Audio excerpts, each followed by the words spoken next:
vacation, first vacation since her total knee replacement. So we are going to be in Spain. So next Sunday you'll be here and I'll be in Barcelona. Um, I don't think Phil has a Sunday school lesson prepared, so you'll have a Sunday off from Sunday school. I know the next Sunday when we have Pastor Shearier, he was like, "Oh, I will have a Sunday school lesson." So you'll get to hear somebody other than me teach. So I'm going to give you my Reformation Bible study because I kept traveling these last couple of years on Reformation Sunday. So um, you know, um, 10 years ago or so, I heard that if you, in order to hold off Alzheimer's, you should do something new, some part of your brain that, you've never, like if you've never played an instrument, start playing an instrument. If you've never done this, that would help. And I went, okay, I'm really bad. I can do arithmetic and that's it. So I started reading economics to try to challenge my brain and learned a bunch of things from seeing the world from an economic point of view, which is a different point of view than I had from my theological point of view. The Reformation actually has an economic point of view. So if you look at the context of when the Reformation occurs in time, when God says, now is the time, because there had been people before, 100 years before Martin Luther, there was a guy named John Huss, and he understood salvation by grace, and he preached it and got burned at the stake. Supposedly his final words were, Huss in Dutch means goose. And he said, yes, you're going to cook this goose, but God will send a swan. And 100 years later, Martin Luther. Whether Martin Luther was a swan is, but anyhow, the Great Plague, the Black Death, is still going on, but it is much, much smaller. It is still hitting in pockets. Luther has some interesting teachings on taking care of refugees and immigrants, because between wars and plagues, the Eisleben, where he was at the time, all of a sudden had this influx of people. And he was like, oh, these are Christ in distressing disguise. We get to take care of these people. So you still have a little bit of plague activity, but the big economic thing out of the Black Plague was quarter to a third of European population had died. And as a result, when something becomes scarce, economically, it becomes more valuable. And people who had been serfs, just one step above slavery, but you didn't have any options. Suddenly, labor was in demand because labor was short. And landowners who needed people to do all the farming, all of a sudden had to start paying them. And all of a sudden you started to have people, normal, ordinary people, the 90% or the 95%, were starting to get treated with more dignity, more respect, and they had financial resources. That's what I learned from reading economics for history. So all of a sudden these lower classes of people have disposable income. So does anybody remember what Martin Luther's dad did? Yeah, I know, that drummer. What? He was a coal miner, and not only was he a coal miner, he had worked his way up because of all the deaths. He was a supervisor. And so he could afford to send his son Martin to university. So God, through economic means, was providing the way for the Reformation. Now, the medieval phase of history that people are coming out of, this was a super superstitious time. This was a time where, your cow quit giving milk.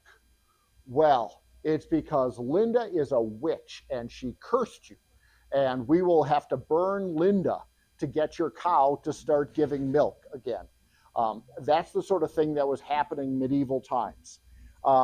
So particularly in rural areas, there would be a church, but what actually people believed. And keep in mind, many of the priests that were running those churches were illiterate themselves. They would have memorized the elements of the Mass, they could have memorized the creed and that sort of thing, but they didn't have training. One of the reasons the small catechism and the large catechism got written was when Martin Luther went around and started to visit churches, he went, oh, holy cow, it's not like it is in the university towns.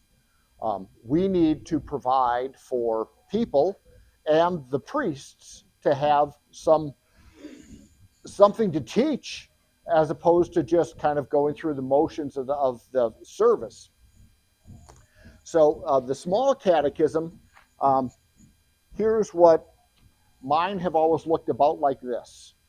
It literally is a small catechism. In Luther's day, they were big, kind of poster sized. Again, printing press had just come out. God provided that technology. And then people had disposable income. And so printers made, like, each commandment kind of a pretty sheet.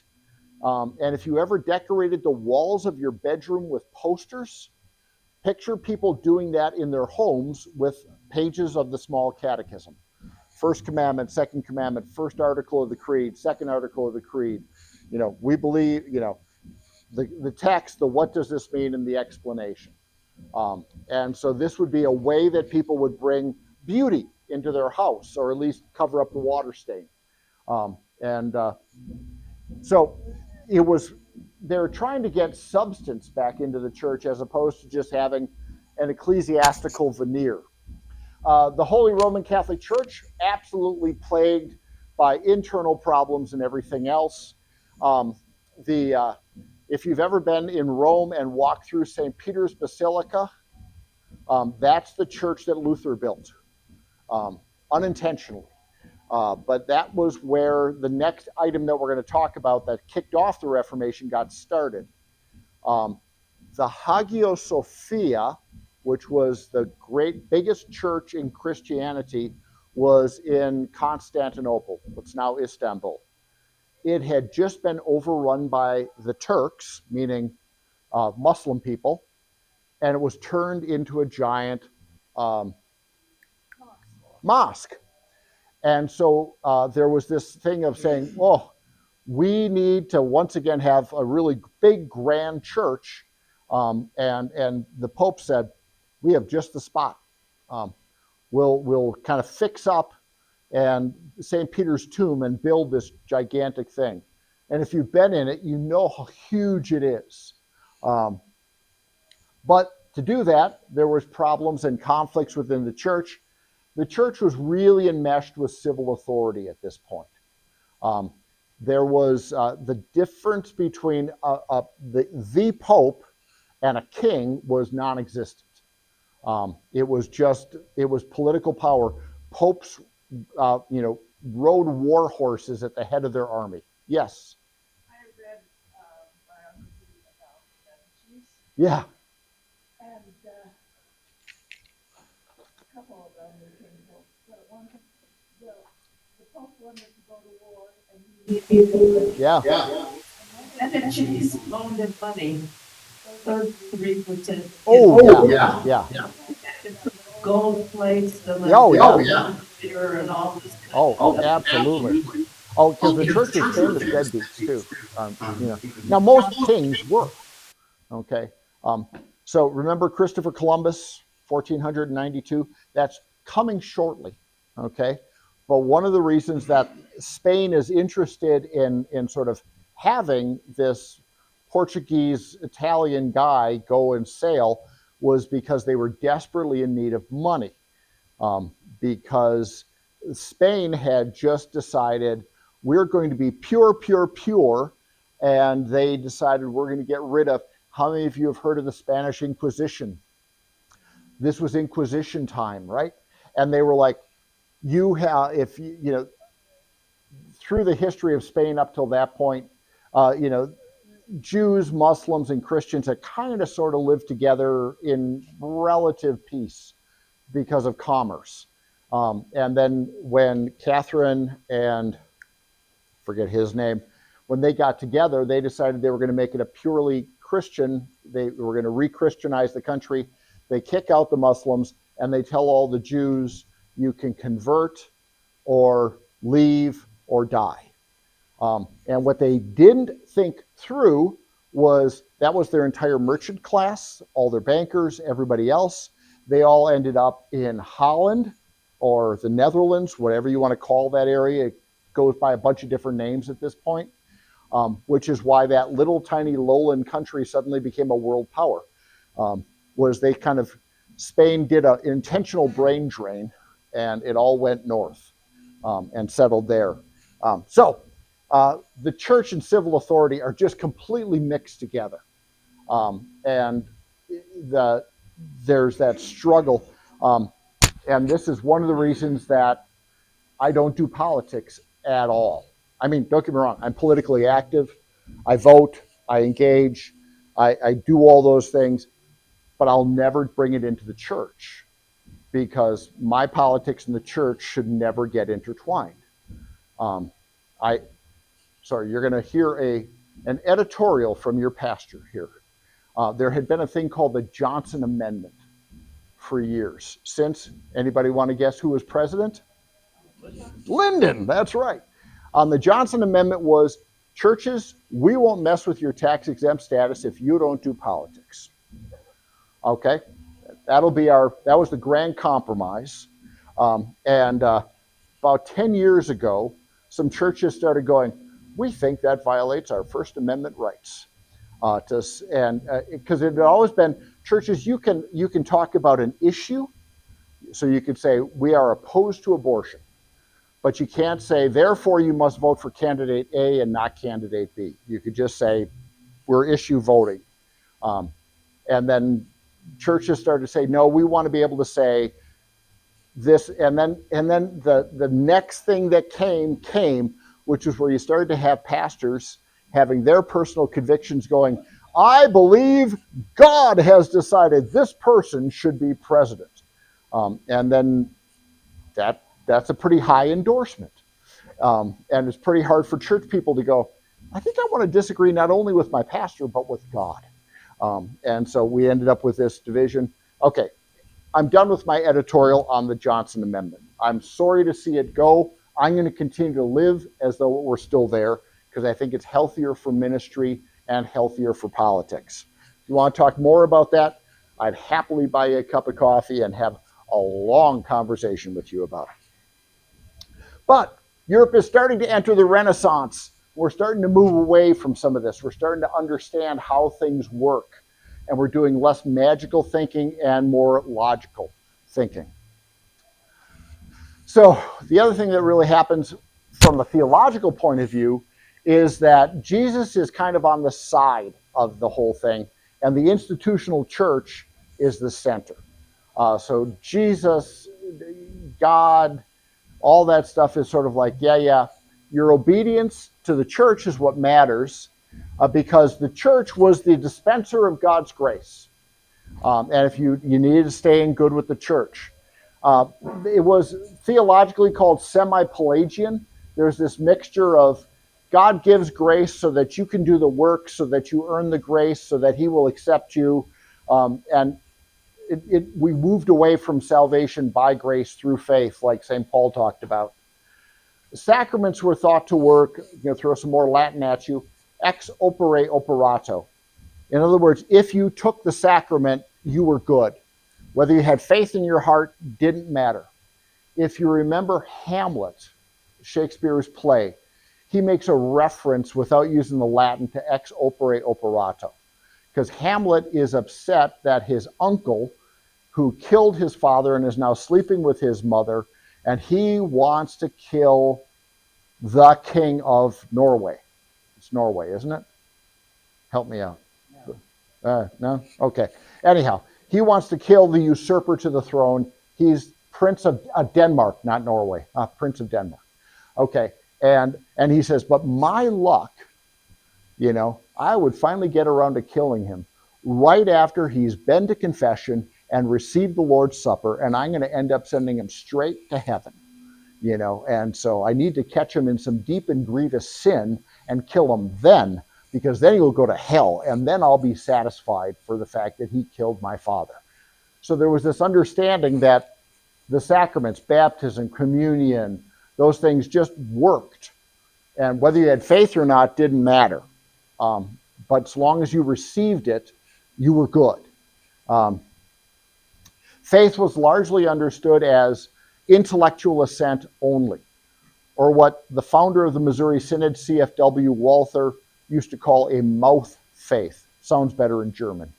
But it's a faith that sounds good, we talk it, but it doesn't actually affect our heart and our life. It's just, yep, I understand that's true. And then, so the big thing for the church is you will respect my authority, and authority in all areas of life. And God's grace as undeserved kindness that we celebrate was just not freely given to sinners. The church dispensed it. It was not a feature of preaching. It was not a feature of teaching. So here's the thing that starts it all. This is an actual indulgence right here. And it's written in German. You can see the papal coat of arms. And this one was good for 10 days off purgatory. So, and in fact, I have it translated, here. So by the authority of the saints, and in the mercy toward you, I absolve you from all sins and misdeeds, and loose, erlassen, you from all punishment for 10 days. Johannes Tetzel. So when this is what Luther objected to and posted the 95 Theses in response to. So John Tetzel was kind of a hotshot preacher in his day. He could work the crowd up into a frenzy with pictures of what was coming, and then get them to, because money was now more common among common people, get them to buy indulgences for themselves, for loved ones. Can you imagine? Your mother is suffering in purgatory right now. Just you could buy her into paradise by buying an indulgence for her. And so let's go back, talk about the features. It was a paper receipt for freedom from some portion of punishment for sin. It was dispensed by the Holy Roman Catholic Church. It worked in a place called purgatory. So the idea for Catholics was good works get you into heaven, but we can look at people and say, you're not near good enough, you're not a saint. So God must have some way to get people into heaven. After you die, you go to this place called purgatory, and there you will purge away your sin. Hence purgatory. And you're not good enough to go right to heaven, but you'll be there. And depending upon how bad a sinner you were, you'll be there a long time. It's not comfortable. You don't want to be there. And so you would be purged of your sins that you committed while you were on earth, and you could speed up that purgation by doing certain things while you were alive, like doing good deeds, or going on pilgrimage, for example, or you could purchase indulgences. Last year I was in Rome, and I once again saw there's this one shrine kind of and there's this big set of wooden steps. And at the top there's an altar, and then there's two side steps on it. And it's now wooden steps because underneath are the marble steps, and these were supposedly the marble steps where Jesus walked, and when he was on trial, moving from the Sanhedrin to Pilate. Okay? And if you crawled up those steps on your knees, stopping on every step to say a rosary and an Our Father, when you got to the top, you would receive an official good deed, and you would get time off from purgatory. So one of the reasons people would travel would be, Mom, I'm going to go to Rome and I'm going to crawl up those steps and I'm going to dedicate that to you. My brother growing up had a friend who became a Catholic monk, and every now and then he would get a postcard that he'd put up. My brother is not a believer anymore. He would put the postcard up from this brother saying, today's Mass was dedicated to you.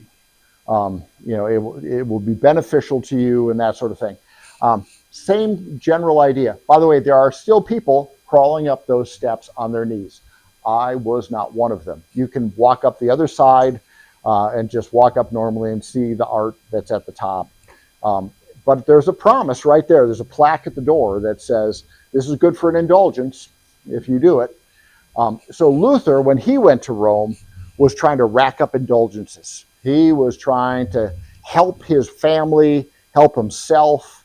And so he was faithfully going around to every shrine and site trying to do those things. So that was the good deed part of it. But the other part of it was the indulgence. Now, some questions will flip back and forth here. Features of the indulgence. How did you get absolved from your sin? By whose authority was it? By the authority of the saints. The idea was that the saints, Peter, Paul, Augustine, whichever saints you had, they were so good that they did so many good deeds, they died with a positive balance on their account.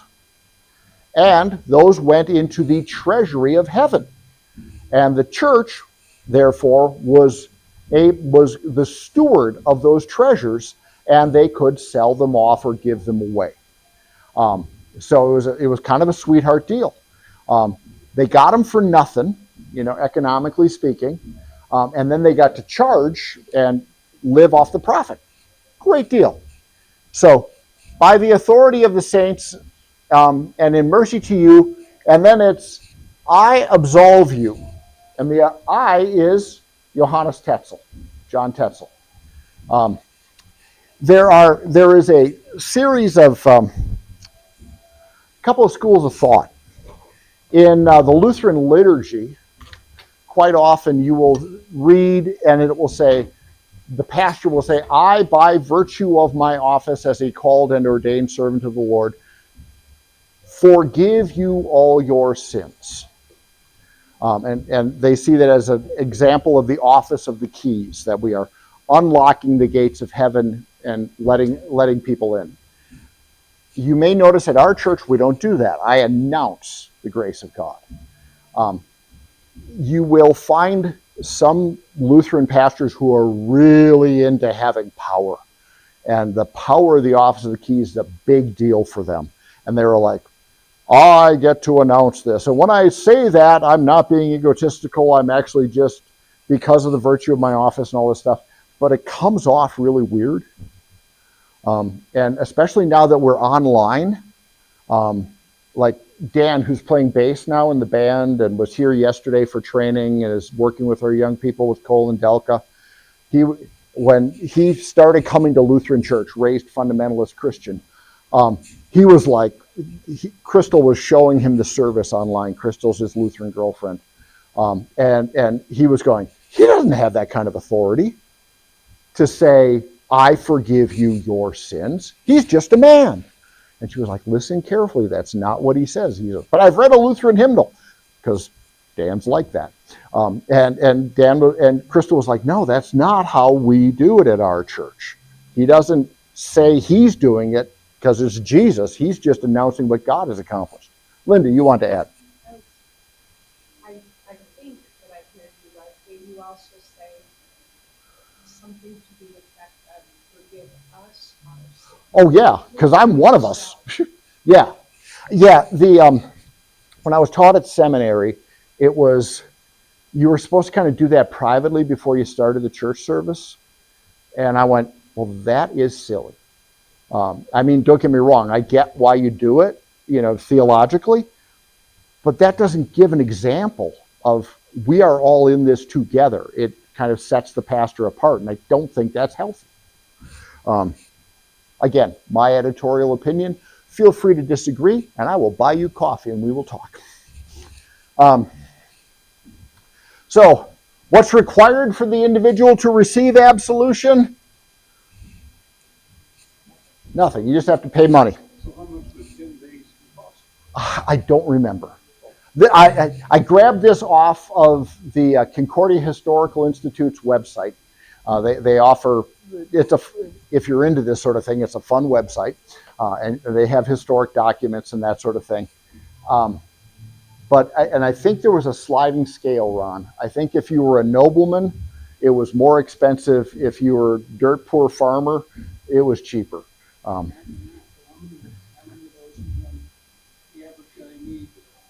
Well, that was just it, and that's why no one was ever sure, right?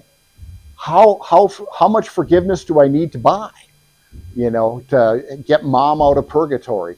Well, and then you're probably going to have a disagreement with the siblings. Like, well, mom was always nice to me. Well, she was never nice to me. It's going to take a lot to get her out of purgatory. Maybe we should leave her there for a while.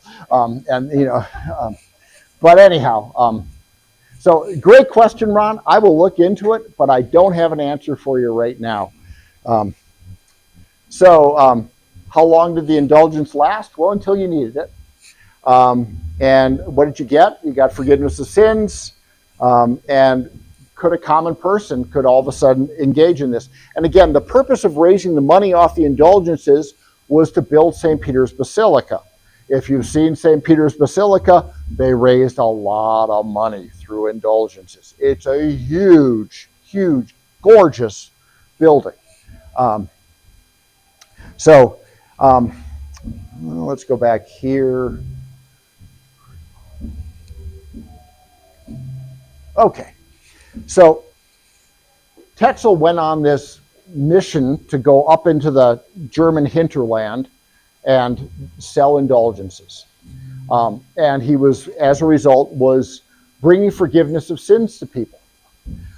And when he set up near Wittenberg, Luther heard about it, and by that point he had started to read the Bible and started to deal with his own guilt and started to say, I believe we are saved by grace. I do not recommend this. I had classes at seminary that just one of the assignments was read 500 pages of Luther. And you could do that and not exhaust it, because Luther in translation is 54 volumes, and they are fine print. I sold mine to a younger seminarian years ago because I never found myself using it. I do keep the highlights out of it. But so as Luther struggled with his own, am I acceptable to God, and will I end up in hell if I haven't confessed right or received the sacrament right? And he's going through his seminary training. He's a priest, and this is still going on in his life. He has that moment where he reads in Romans, the righteous live by faith, or the just shall live by faith.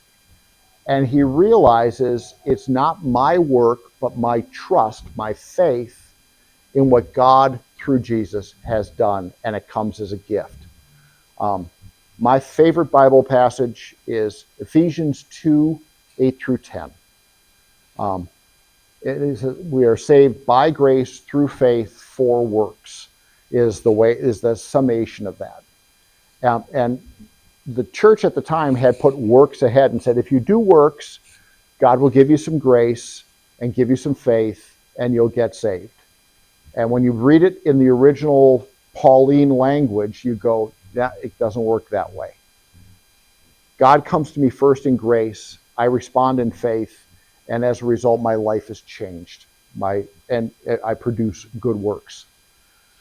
So, long story long, Luther has had that experience. It's called the Tower experience, where it's just like all of a sudden he's like, it hits him like a ton of bricks, that all this stuff that he was trying to do is God's already taken care of. And as a result, when Tetzel sets up, he says, this isn't right. Then he posts the 95 Theses for debate, and says, we need to talk about this.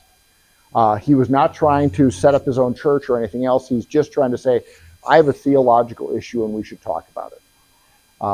And let's, well, this was before Columbus sailed the ocean blue, so there is no coffee. He couldn't say, let's go get a cup of coffee and talk about this. Glass of beer. Glass of beer probably was what a German would have said back then. There is actually some, just to speak to this for a second, I got a minute. Somebody has suggested that the Renaissance was caffeine powered. That the early days of the Renaissance started, right? So you have Michelangelo, all those guys are coming up, the math is starting to happen, they're rediscovering other things. And then Columbus sails the ocean blue in 1492 and starts bringing things back. What's one of the things that comes back? Well, actually, coffee comes the other direction. It comes up through the Nile. And what? Cocoa comes back. And all of a sudden you have cocoa and coffee are coming in because the Renaissance has changed the trade pattern. I have a fun book on that if you want to read it. I'll loan it to you.